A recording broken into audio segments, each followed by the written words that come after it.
Bismillahirrahmanirrahim. Alhamdulillahirabbil alamin. Allahumma salli wa sallim ala nabiyyina Muhammad wa ala alihi wa sahbihi ajma'in. Rabbi shrah li sadri wa yassir li amri wahlul 'uqdatam min lisani yafqahu qawli. Allahumma arinal haqqa haqqan warzuqna ittiba'. Ya Allah, tunjukkanlah kami yang benar itu telah benar dan permudahkanlah bagi kami untuk mengikut kebenaran tersebut.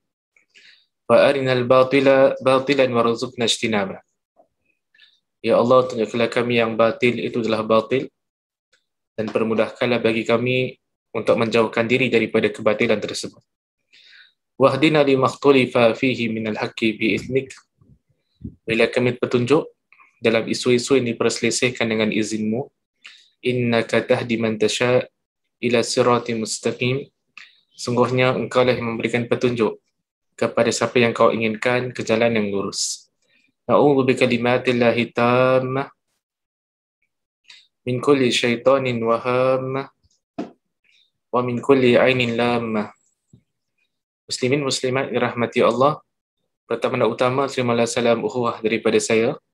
Assalamualaikum warahmatullahi wabarakatuh. Selamat datang saya ucapkan kepada semua pada sesi kita pada hari ini.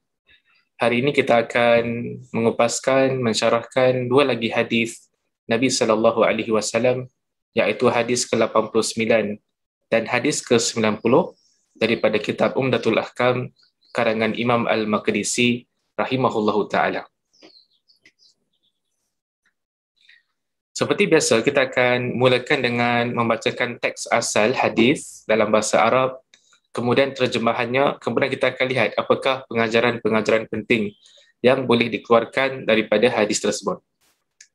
Hadis ke-89 berbunyi, An Abdullah bin Malik bin Buhainah radhiyallahu anhu, anna an-nabiy sallallahu alaihi wasallam kana idza shalla farraja baina yadayhi hatta yabdua bayadu ibtayhi. Yang artinya, daripada Abdullah bin Malik bin Buhainah, bahawa ketika salat Nabi Muhammad sallallahu alaihi wasallam merenggangkan kedua tangannya hingga putih ketiaknya kelihatan. Hadis yang diriwayatkan oleh Imam Al-Bukhari, hadis yang diriwayatkan oleh Imam Muslim rahimahumallahu taala. Jadi hadis yang ke-89 ini merupakan sepotong hadis yang pendek. Hadis berkaitan dengan seorang sahabat Nabi sallallahu alaihi wasallam yang dia melihat salatnya Nabi sallallahu alaihi wasallam.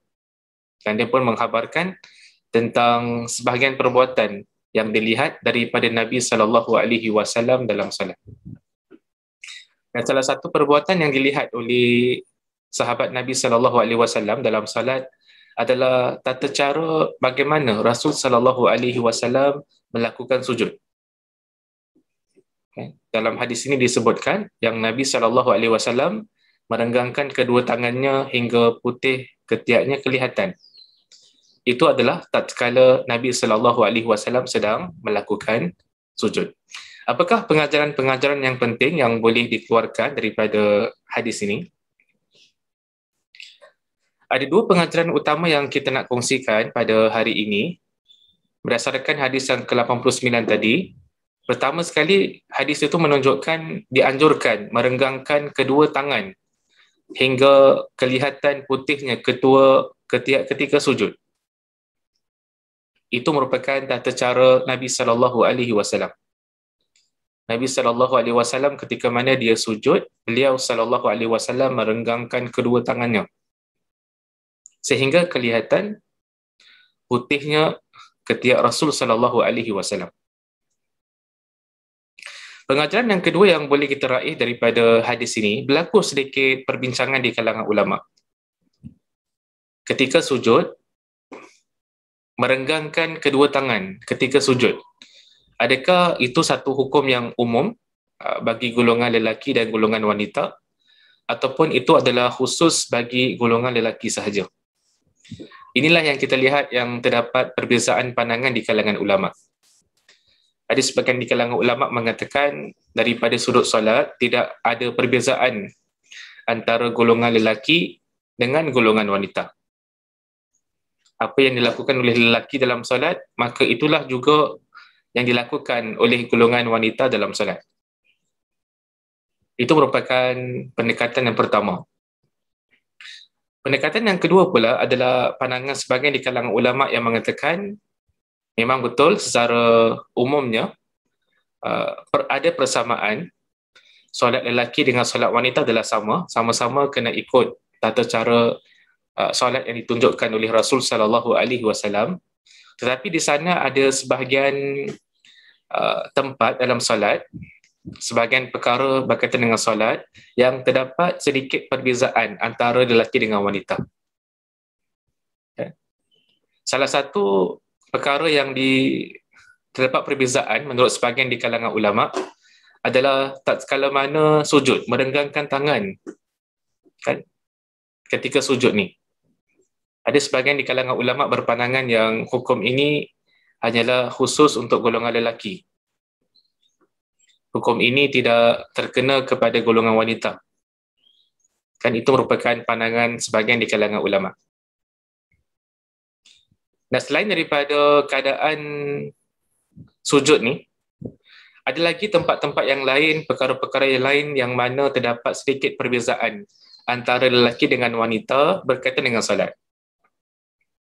Kalau kita boleh bagi contoh, contohnya adalah berkaitan dengan aurat dalam solat. Aurat dalam solat bagi golongan lelaki tak sama dengan aurat dalam solat bagi golongan wanita. Dalam solat, wanita perlu menutup ke seluruh tubuhnya kecuali muka dan telapak tangan. Itu adalah aurat bagi golongan wanita dalam solat. Aurat bagi golongan lelaki pula dalam solat taklah sampai sedemikian rupa. Aurat bagi lelaki dalam solat adalah menutup antara pusat sampailah ke lutut. Tapi lebih sempurnalah kalau pakai baju kan, baju lengan panjang kan, ataupun seluar panjang kan, itu lebih sempurna. Tapi batasan yang paling minimum aurat lelaki adalah antara pusat dan lutut. Terdapat beberapa lagi perbezaan antara solatnya lelaki dengan wanita adalah daripada sudut tempat berdiri. Kan? Kalau seorang lelaki, makmum lelaki, dia seorang, dia solat dengan imam lelaki, kan, maka kalau dia dua orang sahaja solat, maka tempat berdiri makmumnya adalah di sebelah kanan imam. Kan? Itu kalau seorang makmum lelaki mengikut imam. Kan?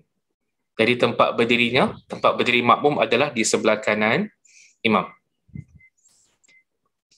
Bagi golongan wanita pula, kalau seorang wanita dia solat dengan seorang lelaki, maka kedudukan wanita tersebut adalah di belakang imam dan bukan di sebelah kanan imam. Antara perbezaan antara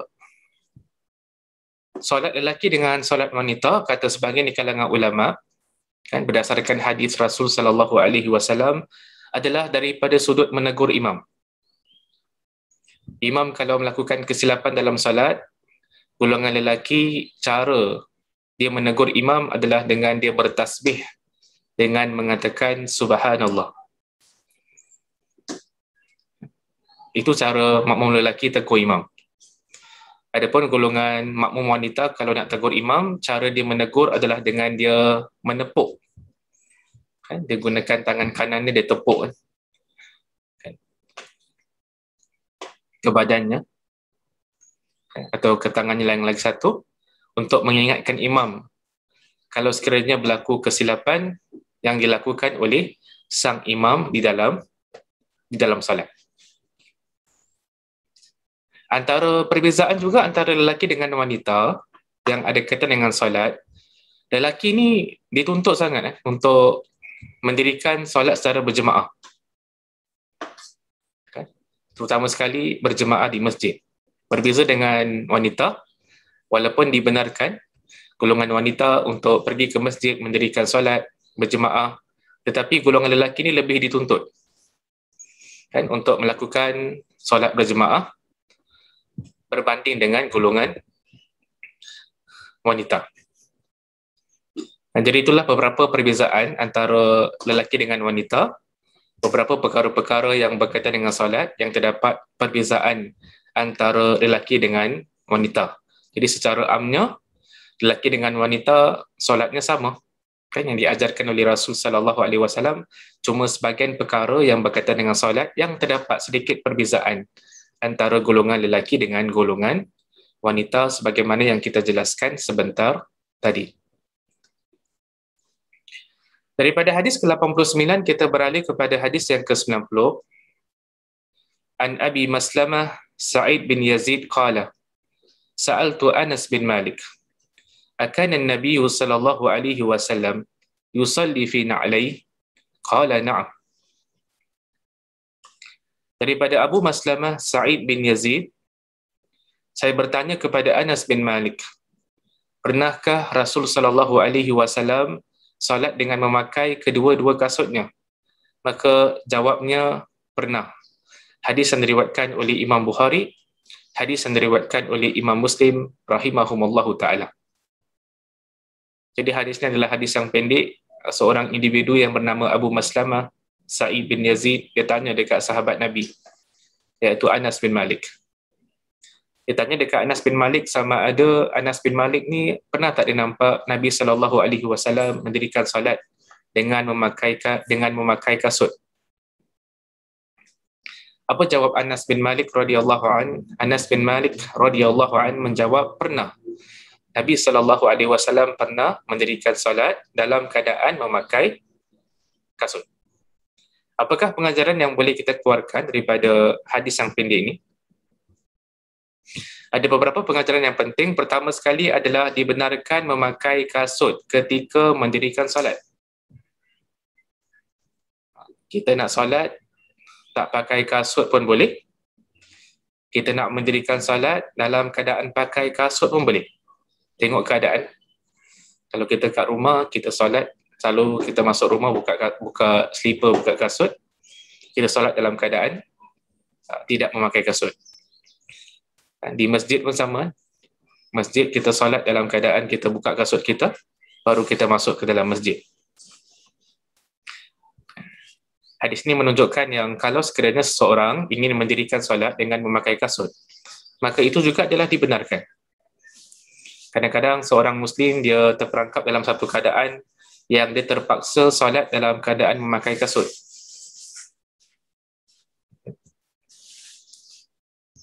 Contoh macam seorang yang sedang menjalani perkhidmatan negara, kan, seorang askar, kan, dia mendirikan solat dekat hutan.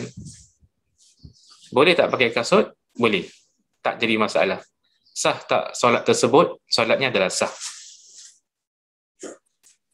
Nabi SAW juga pernah mendirikan solat dengan memakai kasut. Pengajaran yang kedua, sekiranya memakai kasut ketika mendirikan solat, hendaklah kasut dipakai dalam keadaan suci. Jadi kalau kita pakai kasut, tak kisahlah apa kasut tersebut, ketika mana kita dirikan solat, maka hendaklah dipastikan yang kasut tersebut adalah suci. Suci daripada segala najis. Dan kita ni dalam ketika mana mendirikan solat, tak boleh ada najis kan pada badan kita, pada pakaian kita. Pernah satu ketika Nabi SAW salat dalam keadaan memakai kasut, kemudian dekat bawah kasut Nabi SAW ada kotoran, kemudian datang malaikat Jibril alaihi salam menghabarkan kepada Nabi sallallahu alaihi wasallam tentang wujudnya kotoran pada kasut Rasul sallallahu alaihi wasallam. Lalu Rasul sallallahu alaihi wasallam menanggalkan kasut yang dipakainya itu. Itu menunjukkan tentang kepentingan kita ni bila memakai sesuatu dalam solat, hendaklah dalam keadaan suci. Sama juga kalau seseorang itu memakai kasut, ketika mana dia mendirikan solat, hendaklah dipastikan yang kasutnya tidak mengandungi sebarang bentuk najis. Hadis ini juga ada pengajaran yang ketiga. Pengajaran yang ketiga daripada hadis ni adalah hadis ni menunjukkan tentang kesungguhan para ulama salafus salih. Para ulama yang terdahulu, kesungguhan mereka mencari ilmu. Kita lihat dalam hadis ini seorang individu yang tadi namanya Abu Maslamah Sa'id bin Yazid.